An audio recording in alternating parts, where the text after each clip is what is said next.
Amen.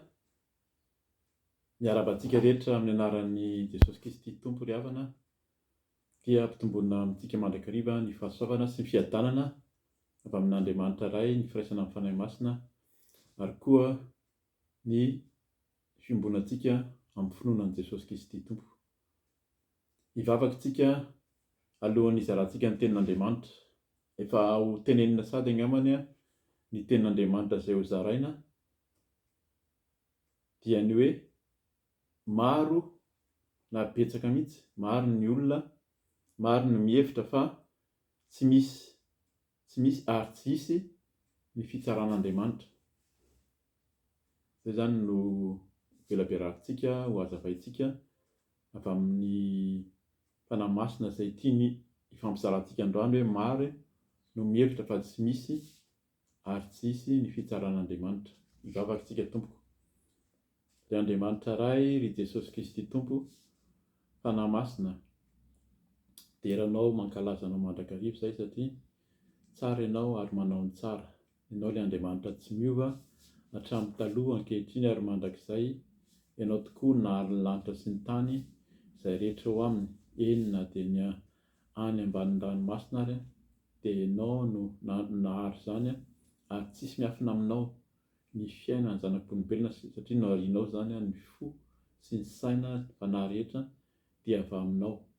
Ianao ny ivavahanay, ianao ny isaorana Tompo amin'ny tanjaka fahasalamana hieromenao, ary indrindra ny fahainao masina manolo-tsaina, manolo-pahendrena, dia ny raha ny zanakao Jesosy Lahy koa teo amin'ny hazo fijaliana, dia ampy manadio sy manavahonay mandrakariva ka dia mitenena araka ny fombanao fa vonin-kiaina izay Tompo, moka tsisy feonay fa tsy ny feonao, sakano izay tsy avy aminao rehetrarehetra, na amiko na amin'ny olona izay mihaino ankehitriny, tenena Tompo fa ianao irery ihany no toky sy herinay, tenena fa vonin-kiaina izay amin'ny anaranao Jesosy Kristy no vanjavavaka izany. Alleluia. Amen. Amen. Dia arak'izay ny lohateny zany efa nambara teo aloha hoe maro, azo tena koa zany hoe betsaka mihitsy ny mihevitra sady mihevitra moa zany, mety miteny koa ilay olona, miteny mihitsy fa tsy misy na tsisy ny fitsaran'Andriamanitra ankehitriny zany, dia zany no voizina. Nefa ho hitantsika fa tsy vao zao zany no misy, fa efa hatramin'ny taloha ela zany, hatramin'ny efa niorenan'ny finoana kristianina. Amin'ny teny mahazatra io, natao hoe tsy mahazatra koa, dia apôstazia izay ny filazana azy, dia ny endrika rehetra izay manodina ny fahamarinan'Andriamanitra zany, fahamarinana amin'ny tenin'Andriamanitra sy ny nampianaran'i Jesosy ho amin'ny endrika hafa, amin'ny zavatra hafa, izay mampianatra fampianaran-diso,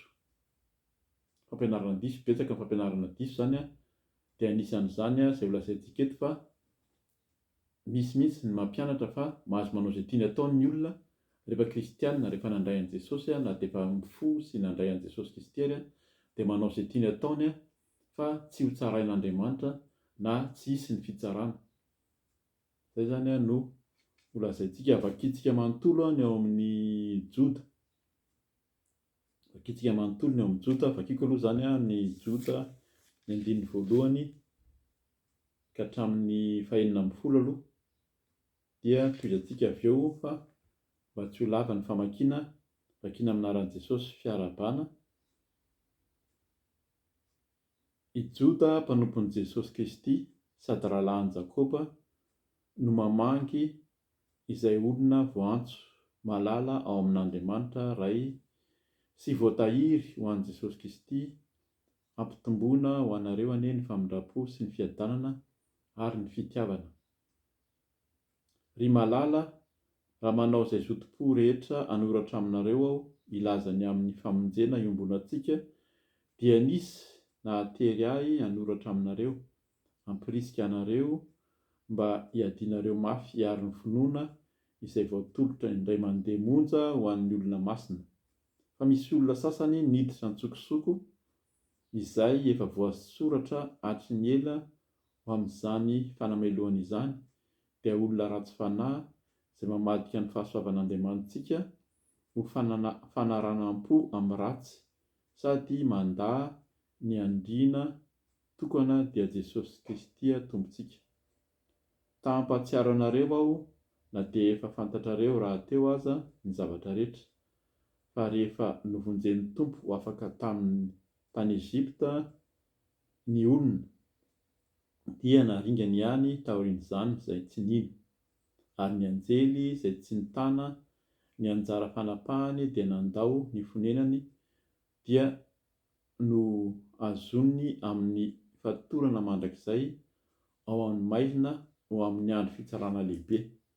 Toy izany koa i Sodoma sy Gomora mba amin'ny tanàna manodidina azy izay nijangajanga tahaka azy koa ka lasa nanaraka nofo hafa dia aseho ho fananarana ny fiaretan'ny fijaliana amin'ny afo maharitra mandrakizay. Kanefa toy izany koa ireo dia manaraka ny nofinofiny ka mandoto ny nofo ary mandà ny manana fahalehibiazana sady miteny ratsy ny manana voninahitra. Fa Mikaela arikanjely aza raha niady tamin'ny devoly dia nifanditra ny amin'ny vatin'i Mosesy dia tsy sahy niteny ratsy anameloko azy, fa hoy izy ananatra anao aneny Tompo. Fa ireo kosa dia niteny ratsy izay zavatra tsy fantany akory, ary izay zavatra fantany fotsiny tahaka ny fahalalan'ny biby tsy manan-tsaina dia izany no andotoany tenany. Ahita loza izy fa ny lalan'ny Kaina no nandehanany, tamin'ny lalan'ny dison'ny Balama no niazakazahany mba hahazoany tamby, ary ny fikomihan'ny Kora no naharingana azy. Ireny olona ireny dia mandoto ny mpifankatiavanareo raha mba miara-misakafo tsy amitahotra aminareo izy akory dia mpiandry mamaha tena, rahona tsy misy rano entiny rivotra, azo fararano tsy misy voany, indroa maty voafongotra, onjan-dranomasina mitopatopa, mamorivory ny asa mahamenatra taony, kintana mifindrafindra ka voatahiry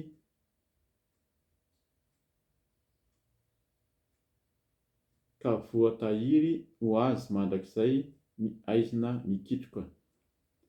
Ary Enoka koa, ilay fahafito nandimby an'i Adama, dia efa naminany amin'ireny olona ireny ka nilaza hoe: indro tonga ny Tompo mba ny masiny tsy omby alinalina, hanao fitsarana amin'ny rehetra sy hampiaiky ny olona rehetra ny asan'ny ara-tsim-panahy rehetra izay nataony tamin'ny ara-tsim-panahiny sy ny teny enjana rehetra izay nanoheran'ny mpanota ratsy fanahy azy.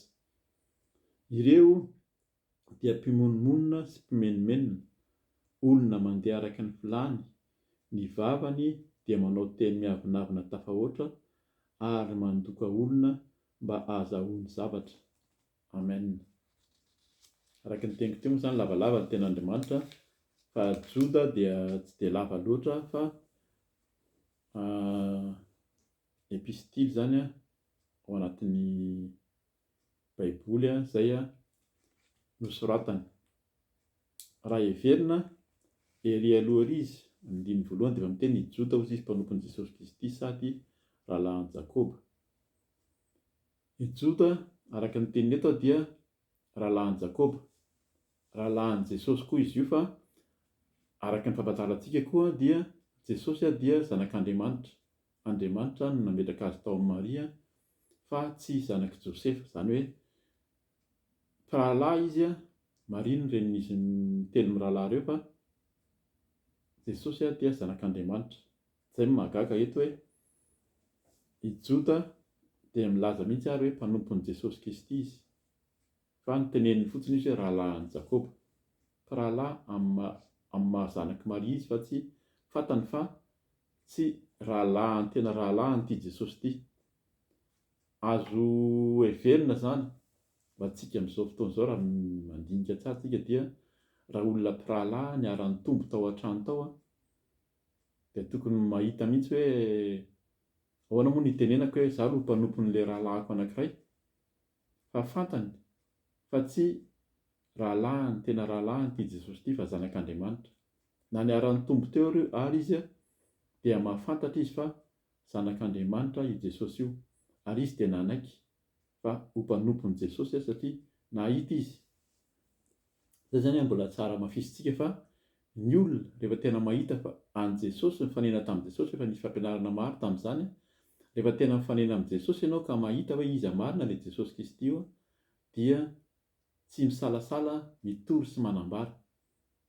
Dikan'izay mitory sy manambara zay mijoro amin'ny famarinana sy ny famasinana dia mijoro vavolombelona. Zay ilay hoe tsika ny fahazavana, tsika ny fanasina, fa raha fanasina ny tonga matsatso, inona moa no lazaina? Ary raha hazavana tsy ao anatin'ny, tsy mijoro ao anatin'ny maizina, tsy mirehatra ao anatin'ny maizina, dia mitovy amin'ny maizina ihany. Fa ny dikan'izay mijoro vavolombelona sy manambara zay dia miteny ny fahamarinan'Andriamanitra izay nataony tamintsika. Dikan'izany miteny fahamarinan'Andriamanitra nataony tamintsika izany dia miteny mijoro vavolombelona mampahafantatra ny olona hoe izao no nataon'Andriamanitra tamiko. Io manko misy fanamariana kely tiako ambara zany satria rehefa zaraina, misy olona zany zaraina ny vidéo ny tenin'Andriamanitra izay zaraina amin'ny YouTube hoe mba jereo ity fa sao dia mahasoa anao.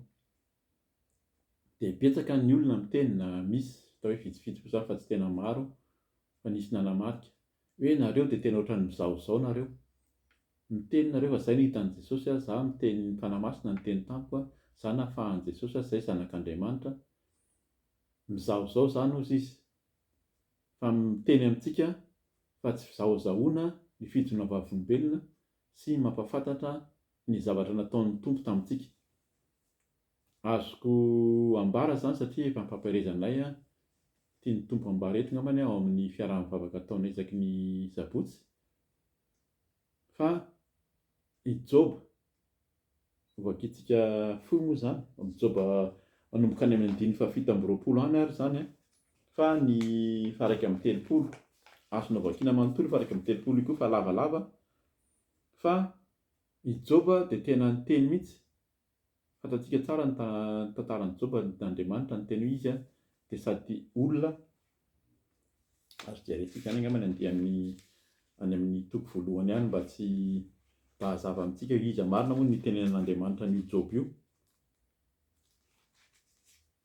Joba any amin'ny toko voalohany izay nanambarana Andriamanitra ny Joba amin'ny anaran'i Jesosy hoe, vakitsika zany Joba voalohany toko voalohany: nisy lehilahy iray tany amin'ny tany Oza, Joba no anarany, marina sy mahitsy izany lehilahy izany, sady natahotra an'Andriamanitra ka ny fadiny ratsy. Zany no tenenan'i Joba, zany hoe raha ny tena marina zany tokony izany tovy amin'ny Joba na mihoatra tahaka ny Joba tsika izay kristianina manara-dia an'i Jesosy Kristy, marina sy mahitsy ary matahotra an'Andriamanitra. Io zany aloha ny olona no miteny, fa raha aty amin'ny 1:30 taria izay hovakiana fohy zany dia Joba mihitsy miteny. Zay lasa amin'ny olona izy hoe mizaozao fa izy tena miteny hoe izao. Inona moa zany ny teneny eto vakiana amin'ny anaran'i Jesosy indray ny Joba 1:30. Efa nampanekeko ny masoko amin'ny anaran'i Jesosy, efa nampanekeko ny masoko koa ataoko ahoana indray no fijery zazavavy, fa raha izany dia inona no anjara avy amin'Andriamanitra any ambony? Sy loha avy amin'ny tsy toa any amin'ny avo, moa tsy loza va ny manjo ny ratsy fanahy, ary tsy loza va ny mahazo ny mpanao ratsy? Moa tsy Andriamanitra va no mijery ny lalako ka manisa ny diako rehetra? Moa va mandeha amin'ny fitaka aho na miezaka amin'ny hafetsena? Engane ka ho lanjain'Andriamanitra amin'izana, tsy mandainga aho dia ho fantany ny tsy fananako tsiny. Aty Joba zany no miteny, teo aloha dia Andriamanitra no miteny, na ilay mpitantara zany miteny hoe Joba dia olona marina sy tsy manana tsiny sy natahotra an'Andriamanitra, fa Joba mihitsy miteny hoe izao no zavatra nataoko teo anatrehan'Andriamanitra, ny fahamarinana sy ny fahitsiana ny fahatsaran'Andriamanitra, ny famasinana nataon'i Joba dia sahany ny miteny, zany hoe mijoro vavolombelona izy zany dia mitantara hoe izao ny fahamarinan'Andriamanitra. Raha ho vakitsika manontolo io, mampirisika anao zany hamaky ny Joba 1:30 manontolo io, fa mitantara izy milaza ny fahatsarany ao anaty an'Andriamanitra hatrany amin'ny 12 angambany izay ny fony sy ny fahatsarana. Dia avy eo manaraka an'io zany satria lava izy mijoro vavolombelona izy na mitantara ny fahatsarany eo anatrehan'ny fiarahamonina, hoe inona marina ny zavatra nataony teo anatrehan'ny fiarahamonina, ny fahatsarana ara-piarahamonina zany. Tenin'Andriamanitra, ny tenin'i Jesosy dia ny mamangy manano-tena, mameny sakafony mahantra, manampy ny mpivahiny ozy izy. Zany rehetra zany tenenin'i Joba amin'io 1:30 io dia any faraparany any ny tapany fahatelo dia milaza izy ny fahatsarana izay nataony teo anatrehan'Andriamanitra, ny fahitsiana zany sy ny fahamarinan'i Joba izay nataony teo anatrehan'Andriamanitra no faranany maranany an'le fijoroana vavolombelona izay nataony amin'io toko 1:30 io. Midika zany fa ny fijoroana vavolombelona sy ny fijoroana majiro fanasina antsika tsy midika fizahozahoana fa fanamarinana ny fahatsaran'Andriamanitra, ary mijoro vavolombelona koa hampirisika ny olona. Dia tahaka izany iverenantsika zany amin'ny Joda teo hoe Joda rahalahin'i Jesosy dia mijoro vavolombelona mihitsy izy, hoe mpanompon'i Jesosy ary fantany io Jesosy Kristy io zany tsy ohatran'ireo apôstôly hafa ho lazainy eto moa zany izy, ohatran'ireo apôstôly hafa dia niteny mihitsy Joda hoe za koa dia mpanompony Jesosy Kristy. Izy tsy niteny hoe rahalahiko Jesosy, fa i Jakoba no lazainy fa rahalahiny, nefa rahalahy zany izy araka ny nazavaina teo. Dia izy moa zany dia niteny mihitsy hoe izy no mamangy ny olona vao antso. Tena nantsoina, misy ny olona izay nofidiana fa mety tsy voantso ihany koa, anisan'ny nantsoina teny am-piandohana fa reraka eny an-dalana, araka ilay teny teo zany, araka ny lohateny tenenintsika fa misy olona dia manara-po nafa ao amin'i Jesosy ary ao amin'ny kristianina ankehitriny, ary zany misy amin'ny fiainam-piangonana, fiainana amin'ny fiarahamonina kristianina nandray an'i Jesosy, ary mety vita batisa mihitsy, vita batisa tamin'ny mbola kely moa zany iny, efa tsy tenenina intsony hoe tsy voabetsaka ny olona manao foana, fa raha vita batisa hoe amin'ny fibebahana, amin'ny mahalehibe anao ianao no tonga saina hoe tsy tanteraka teo anatrehan'Andriamanitra, dia mibebaka, natao batisa amin'ny rano dia mbola misy ihany ny mihodina ary manara-po amin'ny fanararaotana sy ny fiheverana fa tsy ho tsarain'Andriamanitra, dia tsisy araka ny fahitsiana, araka ny tenenin'i Joba teo sy ny fahamarinan'Andriamanitra ny fiainan'ilay kristianina, hany ka ny fiainana kristianina indray zany na ny kristianina izay mijoro amin'ny famasinana sy ny fahamarinana no tsaraina sy enjehany be sy maro, satria manelingelina azy. Inona moa zany ny fanelingelana zany? Dia izay tenenin'ny Joda teto, mbola fahamarinana kely tenenim-piainana angambany hoe Joda dia tsy nanoratra epistily betsaka, fa tsy nandry ny sainy noho ny tsy fahamarinana sy ny fampianarana diso izay nentin'ny olona zany amin'ny hoe tsisy intsony ny fitsarana fa rehefa kristianina ny iray an'i Jesosy Kristy mpamonjy sy tompo ianao dia mahazo miaina amin'ny fiainana izay tianao atao. Izay nahatonga nazy naka ohatra betsaka mihitsy ny amin'ny hoe tandremo fa ho tsaraintsika, ary misy ny fitsarana izay ataon'Andriamanitra ho an'izay olona manaraka azy, na tsy manaraka azy rahateo moa zany dia efa fantatra fa ho hafa koa ny fitsarana. Hoe tsika izay miezaka mandeha amin'ny famasinana sy ny fahamarinana ary ho tsaraina araka ny asantsika, maika fa ireo olona izay manara-po afaka mieritreritra ny amin'izany fanontaniana izany koa tsika. 7 aminaran'i Jesosy, ry malala raha manao izay zotom-po rehetra hanoratra aminareo aho ilaza ny amin'ny famonjena iombonantsika, dia nisy nahatery ahy hanoratra aminareo, hampirisika anareo mba hiadianareo mafy hiaro ny finoana izay voatolotra indray mandeha monja ho an'ny olona masina. Tena nanery mihitsy izy, nieritreritra mihitsy sy Joda hoe aleo hiteny fa fantako ilay Jesosy, fantako ny fahamarinana toriny, fa misy tena olona manao tsinitsinina mihitsy ny fahamarinana dia mamadika ilay fahamarinana izay nitorian'i Jesosy Kristy, dia tsy nety izy fa aleo izy nanoratra. Izay mahatonga amin'ity hoe zavatra nisoratan'i Joda ity napetraka ato amin'ity baiboly ity koa, testamenta vaovao izany fiantsoantsika azy. Dia izay no teneniny andiny manaraka andiny faefatra ho an'ny olona masina hozy izy indray mandeha monja mba hiadianareo mafy hiaro ny finoana izay voatolotra indray mandeha monja ho an'ny olona masina. Natolotra indray mandeha monja io fa mila tehirizina zany io finoana ny amin'i Jesosy Kristy, ho famonjena sy ny fahamasina fahamarinan'Andriamanitra. Zay hoe olona masina. Olona masina zany tsy mandeha amin'ny fiainana totoa zany fa mandeha amin'ny fahatsaran'Andriamanitra.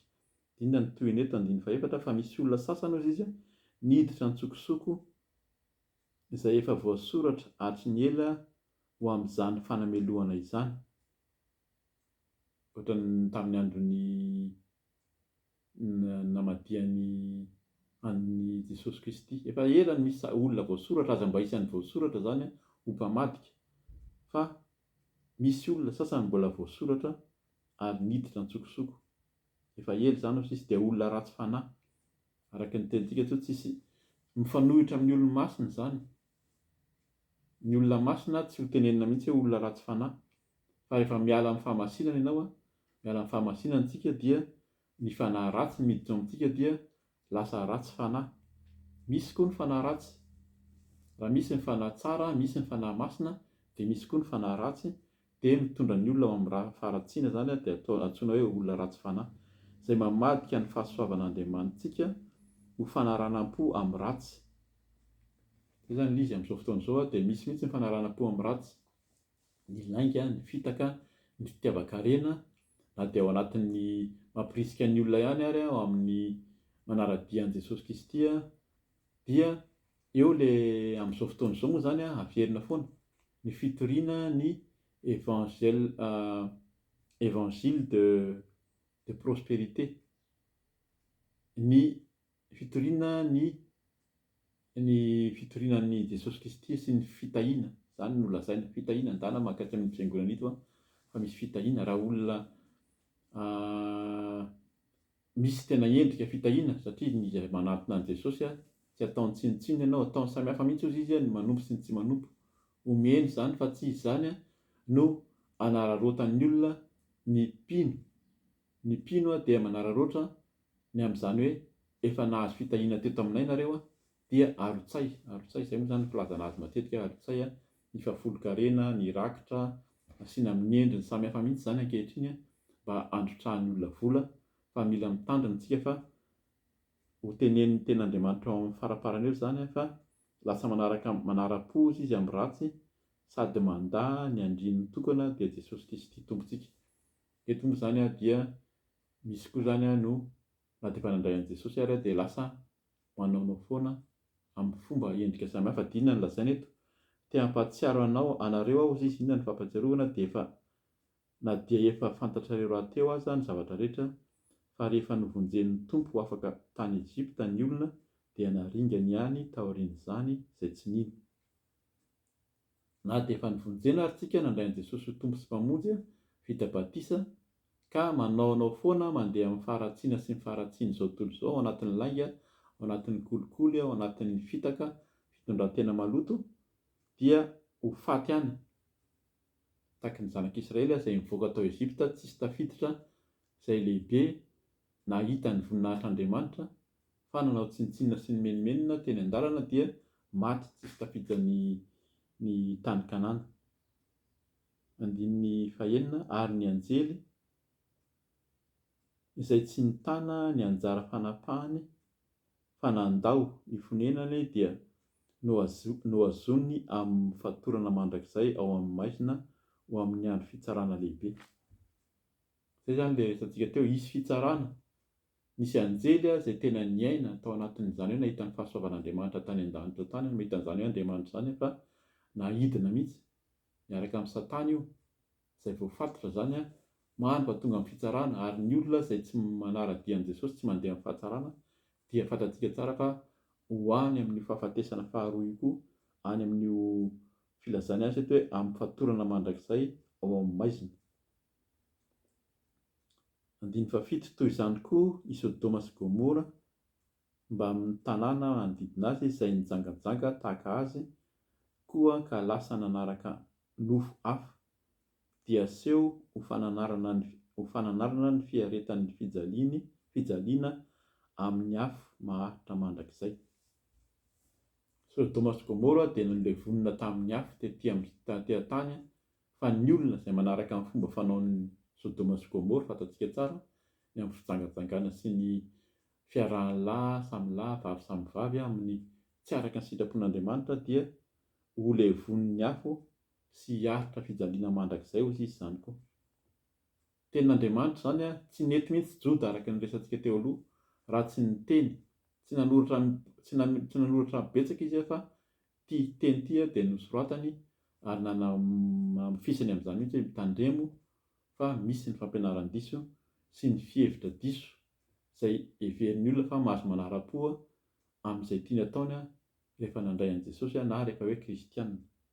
9 kanefa toy izany koa ireo dia manaraka ny nofinofiny ka mandoto ny nofo ary mandà ny manana fahalehibiazana sady miteny ratsy ny manana voninahitra. Eto izany manao tsinontsinona ny olona masina irak'ilay hoe mijoro vavolombelona. Rehefa mijoro vavolombelona asehon'Andriamanitra ny fahatsarana sy ny fahamarinana an'Andriamanitra, dia tsy mety raha tsy mitory mijoro. Tsy midika izany hoe tsy maintsy ny olona nianatra pastera ihany, nianatra tany amin'ny teolojika ihany no milaza ny tenin'ny fahamarinan'Andriamanitra, fa niza nandray an'i Jesosy Kristy dia amporosiana hamaky ny tenin'Andriamanitra. Niza pastera na teolojianina dia tia baiboly tia ny fototra, tsy mamaky mihoatra an'ity ireo. Ty ihany no ianarana sy ny vakiana sy ny lalinina dia ho zaraina amin'ny olona. Tahaka izany ny kristianina rehetrarehetra rehefa mandray an'i Jesosy dia tokony hazoto hamaky ny tenin'Andriamanitra mba hafantatra ny marina izay lazainy ato, fa tsy manaraka fotsiny, manara-dia, manaraka ambokony izay olona izay mitory, izay olona mitarika, mety tena mitory ny tsara izy, fa ianao mihitsy tsika tsiraray avy no tokony hafantatra ihany koa ny tena hoe inona marina ho izany ny tenenin'Andriamanitra. Dia tahaka ny Joda, tahaka ny Joba izay nitenenina teo, mijoro vavolombelona ary tsy manaiky, tsy mandry mihitsy ny eritreritiny fa tena aleo hanoratra hozy izy fa misy zavatra tsy mety reto, fa fantako Jesosy raha lahako iny, nefa izy miteny hoe mpanompony araka ny teny eto, fantako iny Jesosy iny fa lasa ataon'ny olona tsinontsinona ny fampianarana netiny. Dia 7 toy izantsika 7 aminaran'i Jesosy fa Mikaela arkanjely aza raha niady tamin'ny devoly dia nifanditra ny amin'ny fatin'i Mosesy, dia tsy sahy ny teny ratsy anameloko azy, fa hoy izy ananatra anao aneny Tompo. Zany fampianarana izany mila mitandrina zany tsika ny amin'ny teny avoaka, ny amin'ny fomba fitondran-tena eo anatrehan'ny Tompo, ary ny Tompo koa dia ananatra, izay ilay fitsarana. Ny Tompo ananatra hitsara ny olona arak'izay ataony. Fa misy fampianarana amin'izay amin'ny video maro na fitondrina vavolombelona ny amin'izany hoe ho tsaraina araka ny asa izay ataontsika. Ny asa ataontsika tsy maintsy hoe mitory na tsy mitory, fa ny fahamasinana sy ny fahatsaraan'Andriamanitra izay iainantsika isan'andro. 10 fa ireo kosa dia miteny ratsy izay zavatra tsy fantany akory, ary izay zavatra fantany fotsiny tahaka ny fahalalan'ny biby tsy manan-tsaina, dia izany no andoton'ny tenany. Eto izany le mahafantatra ny tenin'Andriamanitra, mahafanara-dian'ny Tompo amin'ny fahalalana, amin'ny fahaizana. Misy olona manao tena hoe manao recherche, mamaky boky be da be, lasa manao resaka filozofia indray zany ny fanarahana ny Tompo, fa tsy filozofia fa tenin'Andriamanitra izay voasoratra ato no angatahantsika, ary ny fanahin'ny Tompo dia manolo-tsaina. Rehefa mangataka ny fanan'Andriamanitra dia izy manolo-tsaina, manazava ny tenin'Andriamanitra. ao anatin'ny fampianarana daholo zany mila mivavaka isika alohan'ny hamaky ny tenin'Andriamanitra, mila mangataka amin'ny fanahy masina ary mandeha amin'ny fahatsaràn'Andriamanitra dia asehony amintsika zany hoe fahazavan'ny tenin'Andriamanitra zany mila ny mpampianatra tsika tahaka an'izao fanazavana ataontsika izao zany fa tsika tsirairay avy no mangataka amin'ny fanahy masina mba mitompo ny fanahy masina no mampianatra antsika. 1:20 amin'ny anaran'i Jesosy ahita loza izy io izy fa ny lalan'ny Kaina no nandehanany, tamin'ny lalan'ny diso ny Balama no niazaka zahany mba hahazahoany tamby, ary fikomiany koa no naharingana azy. Izy zany dia mandeha nahazo fitahiana teo amin'Andriamanitra ihany, fantatsika tsara ireo olona ireo azontsika vakiana any amin'ny baiboly ireo ao amin'ny testameta taloha ny filazantsika azy izay voasoratra any amin'ny tenin'Andriamanitra tany aloha zany sy ny testameta vaovao ihany koa, fa tsika dia mila mahafantatra ny tenin'Andriamanitra mba tsy hahozongozon'ny fampianaran-diso. 1:12 amin'ny anaran'i Jesosy, ireny olona ireny no mandoto ny fanasam-pifankatiavanareo raha mba miara-misakafo tsy amitahotra aminareo izy akory,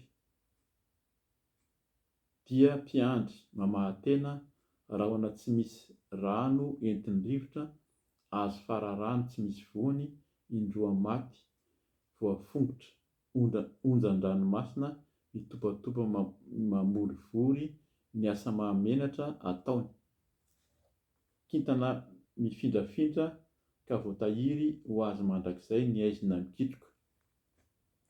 Olona tsy mifototra tsara zany ny tena tiany lazaina eto, savoamboana tsy mahafantatra tsara ny tenin'Andriamanitra, tsy mahafantatra fa lazalazain'ny olona fotsiny hoe zao ny tenin'Andriamanitra, zao ny tokony atao dia manaraka an'iny misy amin'izao fotoana izao aty Eropa any Madagasikara tsy fantako loatra, fa aty Eropa dia efa misy mihitsy ny pasteur na ataoko hoe ny mpanompon'Andriamanitra mitantana fiangonana izay samy miaraka manambady lehilahy, ny lehilahy manambady vavy, ny vavy nefa izy mihitsy no mitarika ny fiangonana dia olona manaraka ao ilay olona fa tena tsara ny fampianarana, tena manam-pahaizana izy, tena nandinika ny tenin'Andriamanitra ny fanazavany, fa izy tsy miteny ny fahamasinana, tsy milaza ny fahamasinana sy ny fahamarinana izy, fa manampianatra ny olona amin'ny fampianarana ao izy fa lalan'ny biby tsy manan-tsaina, zany no teneniny azy eto ambony etsy ary ambony ery, dia izany izy ny andoton'ny tenany.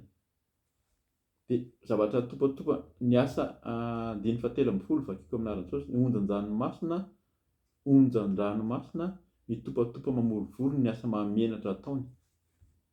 Misy zavatra mahamenatra ataon'ilay olona izay mitantana, fa ny olona manaraka ao mbola mijanona ao ihany. Mila mieritreritra zany tsika hoe olona ohatrany ahoana ny arahantsika amin'ny fanarahana ny tompo, fiangonana, fiaraha-mivavaka tahaka ny ahoana, fa misy olona dia mahamenatrako, toatran'ny olona nianatra hono izy, tena mianatra be, ny fanazavany azy tena hafa mihitsy fa ny fanahy masina no manazava ny tenin'Andriamanitra, ary rehefa manazava amintsika tsirairay avy ny fanahy masina, tsy miena tsika mijoro, tsy miandry mpanompon'Andriamanitra intsony, fa tsika no mazoto mamaky ny tenin'Andriamanitra amin'izao fotoana izao dia betsaka ny tenin'Andriamanitra amin'ny fiteny samihafa, na amin'ny baiboly malagasy ozy dia mivoadika amin'ny teny maro izy io. Anjarantsika mahafantatra hoe inona marina ny tena hoe sitrapon'ny tompo, ahalalantsika ny fahamasinana sy ny fahamarinana.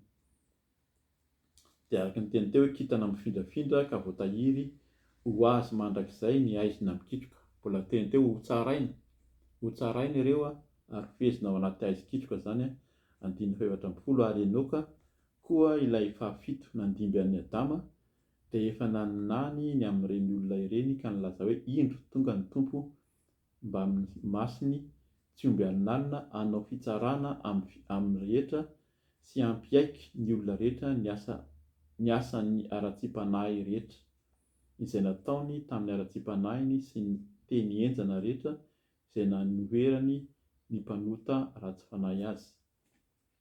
Izay zany ho tsaraina ny olona raha mitsara anao izy, raha mandeha amin'ny fahamasinana sy ny fahamarinan'Andriamanitra ianao ka enjehana araka ilay teny teo lazain'ny olona fa mizaozao ho tsaraina izy, ny tompony mahita fa ireny dia indraindray mety hoe miara-misakafo amintsika eny, voateny teo ny ireo ireny olona ireny izy dia miara-misakafo eny ihany, ohatrany hoe hitanao miaraka miara-monina eny ihany, fa olona mandoto ny fifankatiavana ao amin'Andriamanitra dia ny fahasoavan'Andriamanitra ozy izy. 4 aminaran'ny Jesosy. Ireo dia mpimonomonina sy mpimenomenona, olona mandeha araka ny filany. Ny vavany dia manao teny miavonavina tafahoatra ary mandoka olona mba ahazahoany zavatra. Zay ilay endrika amin'izao fotoana izao. Na ao anatin'ny fitorianan'ny filazantsara, ao anatin'ny fiaraha-mivavaka, ao anatin'ny fiangonana aza dia misy an'izany. Mandeha araky ny filany.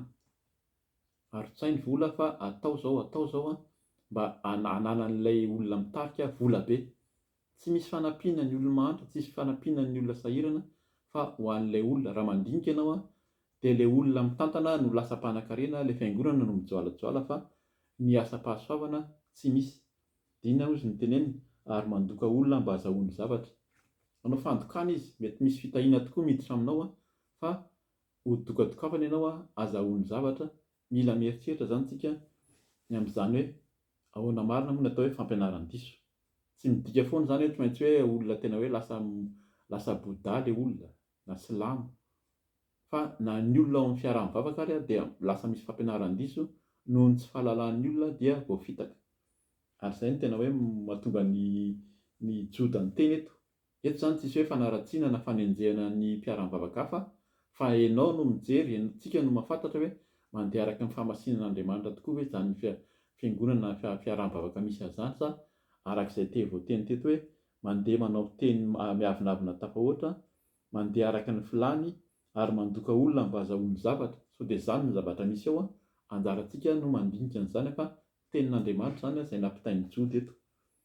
17 ovakitsika izay maharaparana antsika ny tenin'Andriamanitra ny amin'ny hoe inona ozy izy ataon'ny baibolika izy dia afatrafatra mampino, misy afatra zany izay menantsika amin'izay.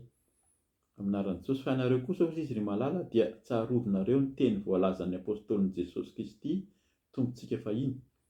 Fa efa nilaza taminareo izy hoe amin'ny andro farany dia hisy mpaniratsira mandeha araka ny filany sy ny ara-tsim-panahiny. Ireo no mahatonga fisarahana, dia olona araka ny nofo ihany, tsy manana ny fanahy. Araka ny efa nazavaina rehetrarehetra teo zany rehefa tsy misy fanahy ilay olona dia mandeha araka ny nofo, na ny fanan'Andriamanitra, ny fanahy masina ny ao aminazy, na ny nofo. Fa betsaka ny fampianarana amin'ny amin'izany sy ny fidina vavolombelona izay zaraina tamin'ny hoe amin'ity fampianarana ity hoe mibebà ianao ho avy Jesosy Kristy. Amin'izao izy amin'ny andro farany dia hisy mpaniratsira. Zao ny efa farany, efa tamin'izany izy efa niteny ny andro farany. Amintsika izao dia tena efa akaiky ny tompo, efa mbarabarana. Mila mitandrina tsika, mila mibebaka fa akaiky ny tompo ary miseho ny ara-tsim-panahiny ozy izy. Ireo no mahatonga fisarahana, dia olona araka ny nofo ihany, tsy manana ny fanahy. Anjarantsika mijery ilay olona enoantsika ve tena hoe mizaozao tokoa, fa sa tena mijoro vavolombelona mitondra antsika amin'ny fahamasina sy ny fahatsaràn'Andriamanitra. Fa ianareo kosa ozy izy mbola tohizantsika amin'ny 20 aminaran'i Jesosy. Fa ianareo kosa ry malala dia atao izy handrosoanareo amin'ny finoanareo masina, indrindra ka mivavaha ao amin'ny fanahy masina. Eto zany dia miverina foana raha hitantsika fa miteny foana izy ny masina, ny fanahy masina. Efa tsy manana ny fanahy masina io tsika, tsy mandeha araka ny fahamasinana, dia tsy araka ny sitrapon'Andriamanitra fa mandeha araka ny nofo. Tonga dia mifanohitra amin'izay ny tanteraka amin'ilay olona arahana na ao amintsika koa ary raha misalasala tsika araka ny tenin'ny tompo hoe raha sady tsy mafana tsika ny tsy mangatsika dia alohan'ny vavana. Efa nisy fampianarana amin'izany koa fa mila mitandrina zany tsika.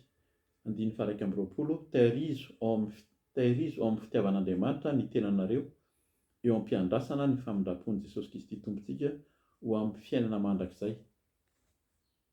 Zay no tanjona ny idirantsika amin'ny fiainana mandrakizay. Fa raha izao fiainana izao ihany ozy izy no antenaintsika an'i Jesosy Kristy dia tsika no mahantra indrindra. Fa idirantsika amin'ny fiainana mandrakizay, tamin'izany Jody dia efa niteny an'izany.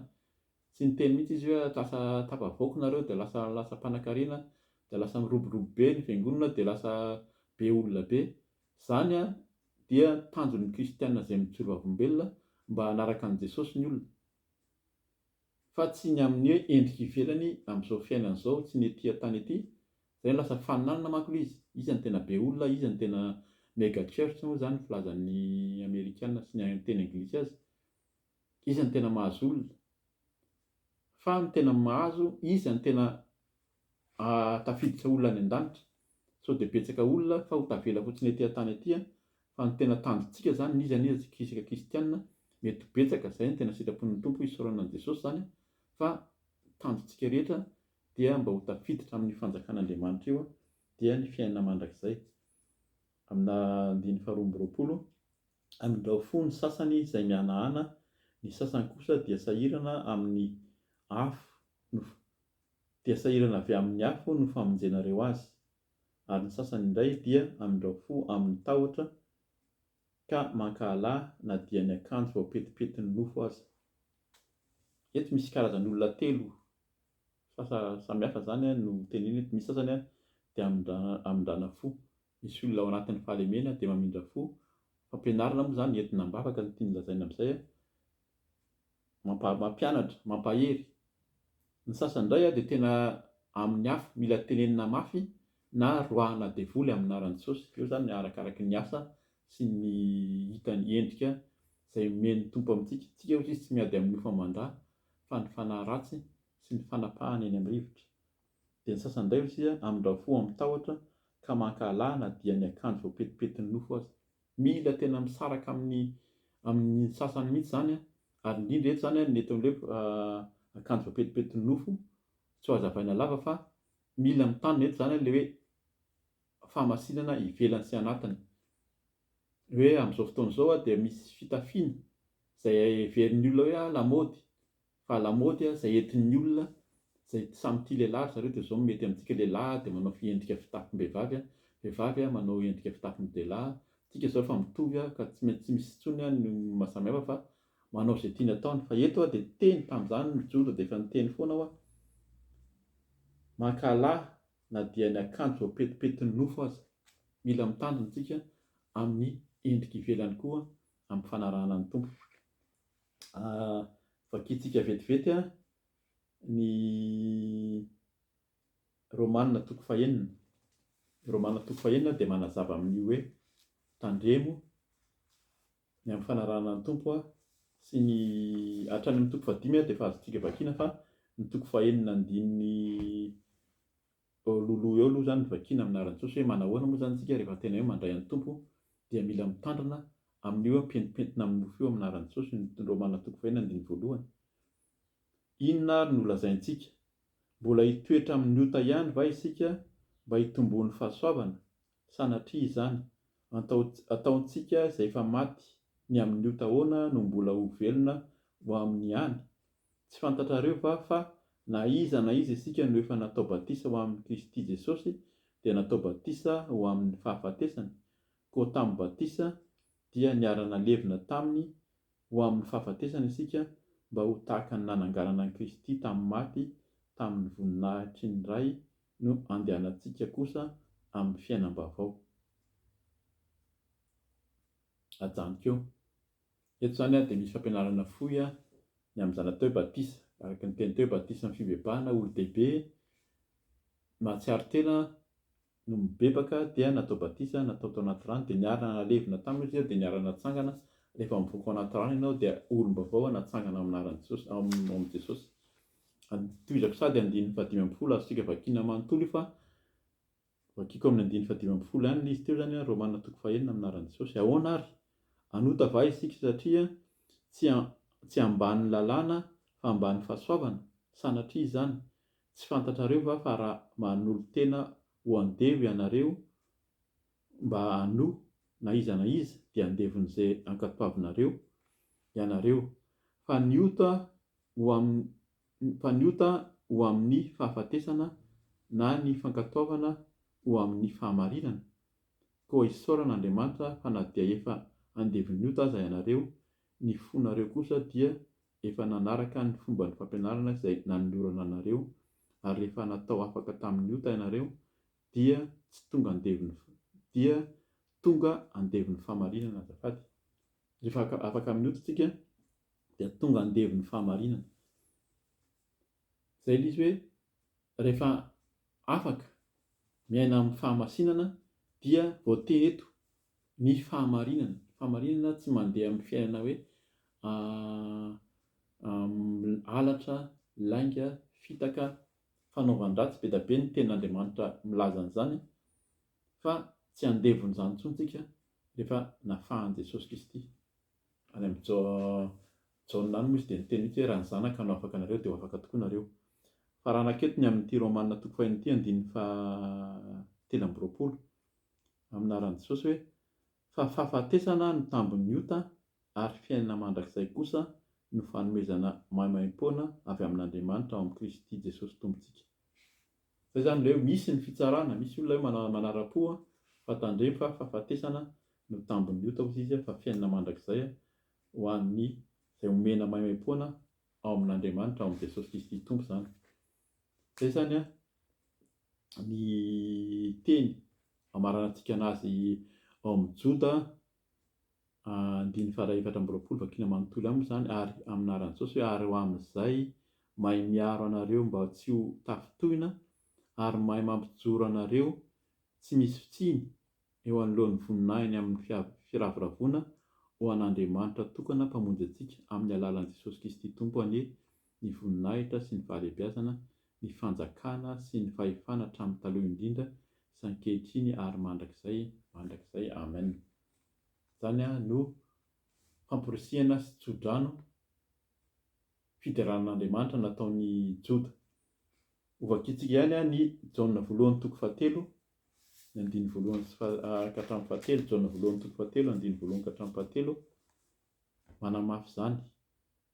Azoko vakiana manomboka amin'ny Jaona voalohany ny toko faharoa andiny fahavalo amby roapolo, ahafantarantsika hoe tsy mizaozao rehefa tena mandray an'i Jesosy mandeha amin'ny fahamarinana tahaka ny Joba sy olo-marina izy tsy mahitsy, tsy resaka fizaozaona fa tena mijoro ho mpanompon'Andriamanitra ary tena zanak'Andriamanitra. Zany no teneniny eto amin'ity Jaona voalohany toko vakitsika sady amin'ny toko faharoa zany manomboka ny andiny faharoa amby roapolo, valo amby roapolo amin'anaran'i Jesosy hoe ary ankehitriny anaka tomero ao aminy mba hananantsika toko rehefa miseho izy ka tsy hisy hiala aminy amin'ny kenatra amin'ny fiaviany. Raha fantatrareo fa marina izy dia fantaro fa izay rehetra manao ny fahamarinana no zanany naterany. Andininy voalohany amin'ny toko fahatelo, endre manao ahoana ny fitiavana nasehon'ny ray ho antsika dia ny anio antsoina antsika hoe zanak'Andriamanitra sady izany tokoa isika. Noho izany dia tsy mahalala antsika izao tontolo izao satria tsy mahalala azy isika. Andininy faharoa, ry malala ankehitriny aza dia zanak'Andriamanitra isika nefa tsy mbola naseho izay ho toentsika rahatrizay. Fantatsika fa raha miseho izy dia ho tahaka azy isika ka ho hitantsika izy amin'izay tena maha izy azy. Ary izay rehetra manana izany fanantenana miorina aminy izany no manadio ny tenany mba hadio tahaka azy. Amen. Mbola mampirisika antsika hanohiny eo amin'ny tohiny eo fa amaranantsika azy zany dia nitsika izao rehefa mandray an'ny Tompo, mandeha amin'ny fahamasinana, mandeha amin'ny fahitsiana tahaka ny Joba teo, tsy resaka frera ihany io, tsy resaka fizaozaona fa resaka fijoroana amin'ny fahamarinana sy fahamasinana, dia mijoro vavolombelona manambara ny fahatsaraan'Andriamanitra, dia tahak'izay tsika zanak'Andriamanitra hozy izy. Dia averika any ny teny nataon'ny Joda teo ho fanaovam-beloma sy famporisihana antsika manomboka amin'ny andininy fahaefatra amby roapolo amin'anaran'i Jesosy. Ary ho an'izay mahay miaro anareo mba tsy ho tafitohina ary mahay mampijoro anareo tsy misy tsiny eo anoloan'ny voninahiny amin'ny firavoravoana ho an'Andriamanitra tokana mpamonjy antsika amin'ny alalan'i Jesosy Kristy Tompontsika ny voninahitra sy ny fahalehibiazana, ny fanjakana sy ny fahefana hatramin'ny taloha indrindra sy ankehitriny ary mandrakizay. Amen. Dia mampahery antsika ry havana tsy ho voasakany, tsy voaherikeriky ny fampianaran-diso apôstazia moa zany ny fiantsoana azy, sy ny fiheverana fa tsy hisy ny fitsaran'Andriamanitra na ety na amin'ny ho avy, fa hitonga ny Tompo rehefa ambaravarana izy efa akaiky hitsara ny olona tsirairay araky ny asany, ary mila mitandrina isika fa betsaka no miteny fa afaka manara-po amin'izay tiany atao ny kristianina rehefa nandray an'i Jesosy, hoe eo ambany fahasoavana fa tsy eo ambany lalàna, fa manao izay tiany atao nefa ho tsaraina isika ary tsy ho ela izany hatsaraina tahaka ny afo izay mandoro tokoa. Dia ho amintsika rehetra ny fahasoavan'ny Tompo mahaveloma ao amin'ny anaran'i Jesosy raha sitrapon'ny Tompo izany dia mbola mitohy eto indray ny fampiresana sy ny fizarana izay ataon'ny fanahy masina amintsika. Voninahitra ho an'Andriamanitra irery ihany. Alleloia. Manao velomana ao amin'ny anaran'i Jesosy Tompoko. Amen.